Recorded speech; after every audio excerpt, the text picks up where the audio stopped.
Assalamualaikum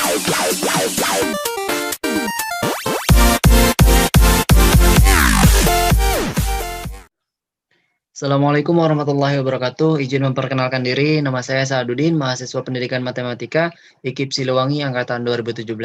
Nah, di video kali ini, saya akan membahas tentang proposal penelitian tindakan kelas.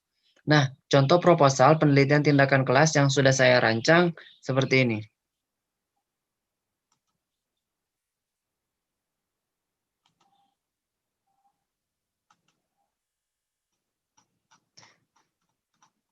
Nah, ini adalah salah satu contoh proposal penelitian tindakan kelas yang saya rancang. Nah, sebelum kita membahas lebih jauh tentang proposal penelitian tindakan kelas ini, kita harus tahu dulu apa definisi dari penelitian tindakan kelas itu sendiri. Nah, penelitian tindakan kelas yaitu penelitian praktis yang dimaksud untuk memperbaiki pembelajaran di kelas. Penelitian ini merupakan salah satu upaya guru atau praktisi dalam berbagai kegiatan yang dilakukan untuk memperbaiki dan meningkatkan mutu pembelajaran di kelas. Nah, dalam proposal penelitian tindakan kelas ada beberapa komponen. Nah, yang pertama itu ada bab 1. Bab 1 itu tentang pendahuluan. Nah, di dalam pendahuluan itu ada latar belakang, terus rumusan masalah, tujuan penelitian, manfaat penelitian, dan lain sebagainya. Terus yang kedua itu ada bab 2. Bab 2 itu kajian pustaka. Nah, di kajian pustaka ini memuat tentang beragam teori atau hasil penelitian yang relevan yang dapat dijadikan sebagai acuan untuk menyusun atau merancang proposal ini kayak gitu. Terus yang ketiga itu ada bab 3 yaitu metodologi penelitian. Nah, di dalam metodologi penelitian ada beberapa yaitu subjek penelitian, terus perencanaan dan lain sebagainya gitu. Nah, kali ini saya mengambil judul yaitu meningkatkan kemampuan pemahaman matematis dan hasil belajar pada materi aritmatika sosial dengan pendekatan kontekstual teaching and learning, siswa kelas 7 MTS Azahra Salacau. Nah, kita langsung ke latar belakangnya. Nah, di latar belakang, kenapa saya mengambil judul itu? Karena saya itu sedang PPL di sekolah itu gitu ya, di MTS Azahra. Nah, di sana saya melakukan wawancara dengan salah satu guru yang mengajar di kelas 7 kayak gitu. Nah, hasilnya kayak gini. Di lapangan itu, khususnya di sekolah tempat saya PPL di kelas 7 itu memiliki permasalahan dalam materi aritmatika sosial. Nah, hal ini dilihat dari nilai ulangan harian siswa dengan rata-rata nilai yaitu 65 dan yang paling tertinggi itu 75. Sedangkan KKM di sekolah tersebut untuk pelajaran matematika yaitu 77. Nah, yang dikemukakan oleh gurunya bahwa hal tersebut tuh karena adanya satu permasalahan yaitu kurangnya kemampuan pemahaman matematis siswa gitu. Di sana pemahamannya sangat rendah sehingga berdampak pada hasil belajar siswa kayak gitu. Nah, hal itu sejalan yang pernah saya baca di jurnalnya Sariningsih 2014. Nah, di sana bahwa kemampuan pemahaman itu sangat penting untuk meningkatkan hasil belajar kayak gitu. Terus,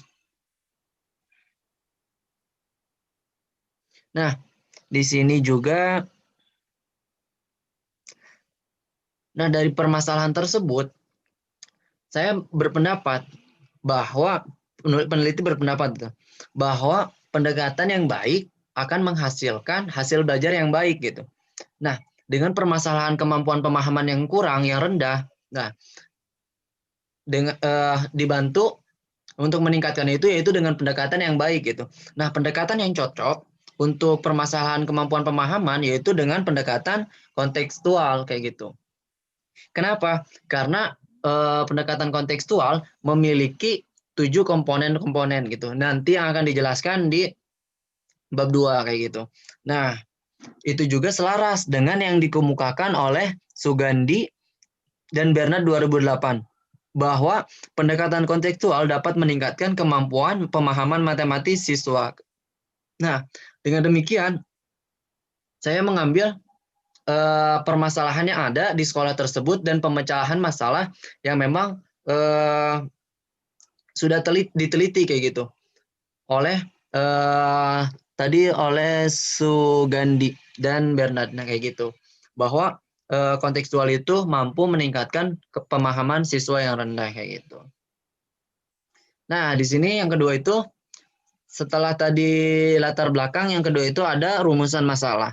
Nah, rumusan masalah yang saya ambil itu apakah melalui pendekatan kontekstual dapat meningkatkan kemampuan pemahaman matematis siswa materi aritmatika sosial pada siswa kelas 7 MTS Ajahra di Salacau. Nah, kayak gitu begitu ada dua rumusan masalahnya, itu yang kedua, apakah melalui pendekatan kontekstual dapat meningkatkan hasil belajar matematika siswa kelas 7 MTS Ajahra Salacau. Nah, jadi di rumusan masalah ini diambil dua permasalahan yang tadi karena kurangnya kemampuan pemahaman matematis siswa dan hasil belajar siswa yang rendah kayak gitu. Terus di sini ada tujuan penelitian. Nah, tujuan penelitian terbagi dua, yaitu ada tujuan umum dan tujuan khusus. Nah, tujuan umumnya itu terbagi dua juga, yaitu untuk meningkatkan kemampuan pemahaman matematis siswa materi aritmatika sosial pada kelas 7 MTS Ajahra Salacau. Yang kedua itu meningkatkan hasil belajar siswa kelas 7 MTS Ajahra Salacau. Nah, untuk yang tujuan khusus yaitu meningkatkan kemampuan pemahaman matematis siswa melalui pendekatan kontekstual siswa kelas 7 MTS Ajahra. Yang kedua itu untuk meningkatkan hasil belajar melalui pendekatan kontekstual siswa kelas 7 MTS Ajahra. Nah, di sini untuk tujuan penelitian sendiri yaitu menjawab rumusan masalah yang tadi kayak gitu. Nah, terus selanjutnya itu ada manfaat penelitian. Nah, manfaat penelitian sendiri yaitu berdampak ya. Manfaatnya itu berdampak bagi siswa itu sendiri dan bagi guru gitu. Nah, yang pertama bagi siswa itu dapat meningkatkan kemampuan pemahaman matematis siswa melalui pendekatan kontekstual siswa kelas 7 MTS Ajahra. Nah, terus yang kedua itu dapat meningkatkan hasil belajar melalui pendekatan kontekstual. Nah, itu dampak bagi siswa kayak gitu. Itu yang akan dirasakan oleh siswa manfaatnya. Terus yang kedua itu bagi guru. Nah, bagi guru ada dua juga, yaitu melalui pendekatan kontekstual dapat meningkatkan kemampuan pemahaman matematis siswa materi aritmatika sosial pada siswa kelas 7. Nah, terus yang kedua itu melalui pendekatan kontekstual and teaching learning dapat meningkatkan hasil belajar matematika siswa kayak gitu. Terus yang selanjutnya itu ada hipotesis tindakan. Nah, hipotesis tindakan sendiri yaitu ada dua. Yang pertama, jika pembelajaran dilakukan dengan pendekatan kontekstual, maka kemampuan pemahaman matematis siswa kelas 7 MTS Ajahra Salacau akan meningkat. Nah, terus jika pembelajaran yang dilakukan dengan pendekatan kontekstual, maka hasil belajar siswa Ajahra Salacau akan meningkat kayak gitu. Terus ada definisi operasional. Nah, di definisi operasional sendiri yaitu mencakup beberapa poin-poin inti atau kata-kata inti yang ada di judul penelitian yang tadi. Contohnya seperti kemampuan pemahaman matematis. Nah, karena kita mengambil permasalahannya itu kemampuan meningkatkan kemampuan pemahaman matematis. Nah, di sini dijelaskan di definisi operasional. Terus juga ada hasil belajar yang tadi yang sudah dijelaskan. Terus ada, nah ini materinya yaitu materi aritmatika sosial. Terus ada pendekatannya yaitu solusinya. Nah, di sini yang tadi saya sudah jelaskan bahwa pendekatan yang baik itu dapat meningkatkan hasil belajar yang baik kayak gitu. Kenapa saya percaya bahwa pendekatan kontekstual itu mampu meningkatkan kemampuan pemahaman dan hasil belajar kayak gitu. Itu dikarenakan ada 7 komponen-komponen ini, yaitu ada konstruktivisme, terus ada inquiry, terus bertanya, masyarakat belajar, terus pemodelan, refleksi, terus penilaian sebenarnya. Nah, kayak gitu. Itu semua menurut saya dapat meningkatkan kemampuan pemahaman dan hasil belajar siswa kayak gitu. Nah, di definisi operasional yaitu menjelaskan tentang kata-kata kunci yang ada dalam judul proposal ini kayak gitu. Terus yang selanjutnya itu ada kajian pustaka. Nah, di kajian pustaka sendiri yaitu menjelaskan secara terperinci menurut para ahli yang sudah diaji oleh para ahli kayak gitu. Nah, itu terbentuk contohnya ada komponen-komponen konsep belajar, terus juga ada hakikat matematika, terus ada pemahaman matematis, ada kontekstual. Nah, di sini menurut para ahli, nah dikemukakan bahwa di kajian pustaka itu menjelaskan tentang beragam teori atau hasil penelitian yang sudah ada gitu, yang relevan buat dipakai penelitian selanjutnya sebagai acuan kayak gitu. Nah, di sini ada matematika menurut konsep pembelajaran menurut Mulyasa. Nah, hakikat pembelajaran adalah proses interaksi antara siswa dengan lingkungan sehingga menjadi perubahan ke arah yang lebih baik. Nah, terus juga di sini ada hakikat matematika. Matematika merupakan salah satu bidang studi yang berperan penting dalam pendidikan. Hal ini dapat dilihat dari alokasi jam pelajaran untuk pembelajaran matematika yang lebih banyak daripada pembelajaran lain. Matematika dalam pembelajaran pendidikan sudah dipelajari sejak sekolah dasar yang dipengaruhi hingga perguruan tinggi. Nah, di sini bahwa matematika itu sangatlah penting untuk dipelajari oleh siswa karena banyak yang mengatakan bahwa matematika adalah ratunya ilmu kayak gitu, Queen of Science. Nah, di sana dijelaskan bahwa matematika itu bisa masuk dalam kehidupan sehari-hari, bisa masuk sebagai bahasa dan lain sebagainya. Itulah hakikat pentingnya matematika kayak gitu. Kenapa di sini saya peneliti ingin meningkatkan kemampuan pemahaman siswa khususnya pada pembelajaran matematika kayak gitu. Terus yang selanjutnya itu ada pemahaman matematis. Nah, di sini pemahaman matematis itu yang sudah dikemukakan oleh Herbert dan Carpenter. Nah, 2004 menjelaskan sejumlah manfaat terdapat pengetahuan yang diperoleh dalam pembelajaran dengan pemahaman yakni sebagai berikut. Nah, bersifat generatif, artinya pengetahuan yang terbentuk dari hasil belajar dengan pengertian sewaktu-waktu dapat dimunculkan kembali. Nah, di sini pemahaman matematis dapat diartikan salah satu konsepnya untuk menimbulkan atau memunculkan pemahaman pemecahan masalah kayak gitu. Pentingnya pemahaman matematis itu untuk konsep pemecahan masalah kayak gitu. Terus selanjutnya itu ada, nah pendekatannya. Kenapa saya mengambil kontekstual? Yang tadi, yang ada 7 komponen, memiliki 7 komponen yang memang relevan untuk meningkatkan kemampuan pemahaman siswa. Nah, di sini pertama ada konstruktivisme, yaitu adalah mengembangkan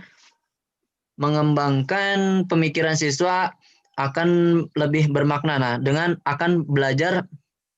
siswa akan belajar lebih bermakna dengan cara bekerja sendiri. Nah, terus juga ada inquiry, menemukan, terus ada bertanya. Nah, di sini pokoknya dalam kontekstual siswa dituntut untuk meningkatkan kemampuan pemahamannya kayak gitu. Ada bertanya, menemukan, terus juga ada modeling dan lain sebagainya kayak gitu. Nah, yang terakhir ada bab 3 yaitu metodologi penelitian. Nah, dalam metodologi penelitian yaitu ada latar dan subjek penelitian. Nah, latar penelitian saya melakukan penelitian di MTS Ajahra, lokasinya itu ada di Batu Jajar kayak gitu. Terus yang kedua ada subjek penelitian. Nah, subjek penelitiannya yaitu siswa kelas 7 MTS Ajahra kayak gitu. Nah, jumlahnya itu terdiri dari 13 siswa laki-laki dan 20 siswa perempuan. Dengan jumlah seluruhnya yaitu 33 siswa. Nah, yang selanjutnya itu ada rancangan penelitian.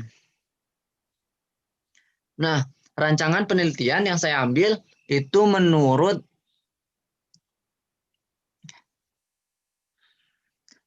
Kemis 2013 yang terdiri dari 4 komponen, yaitu perencanaan, tindakan, pengamatan, dan refleksi. Nah, perencanaan sendiri itu menyusun rancangan tindakan. Tanpa rancangan kegiatan pembelajaran tidak akan terarah.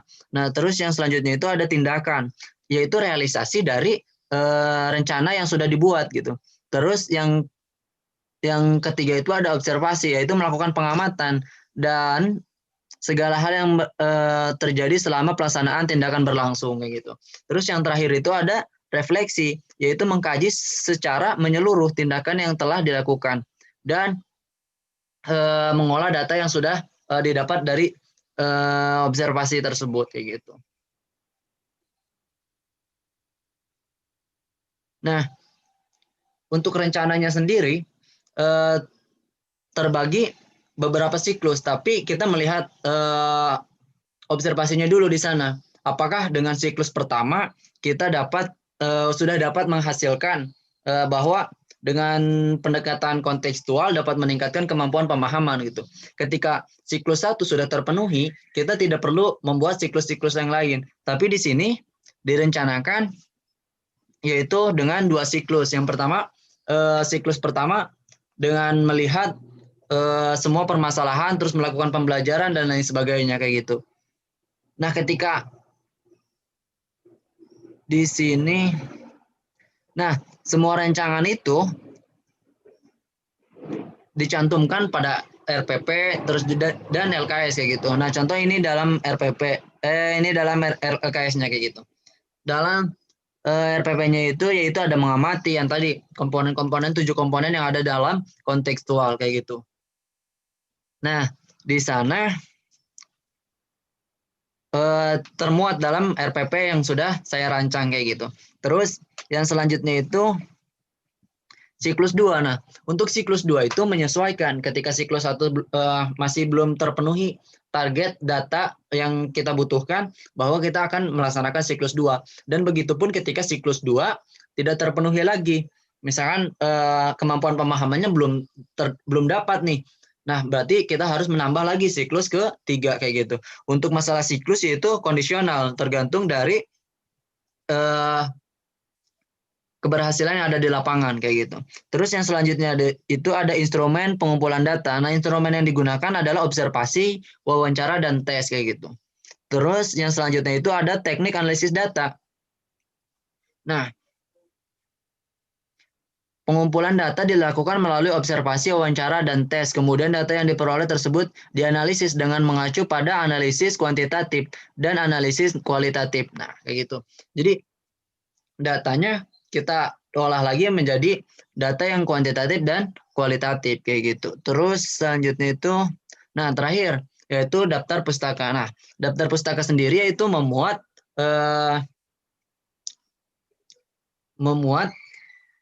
apa ya, acuan-acuan kayak gitu. Kita ngutip dari mana nih? Nah kayak gitu itu harus tercantum dalam daftar pustaka kayak gitu. Nah mungkin untuk video kali ini cukup sekian.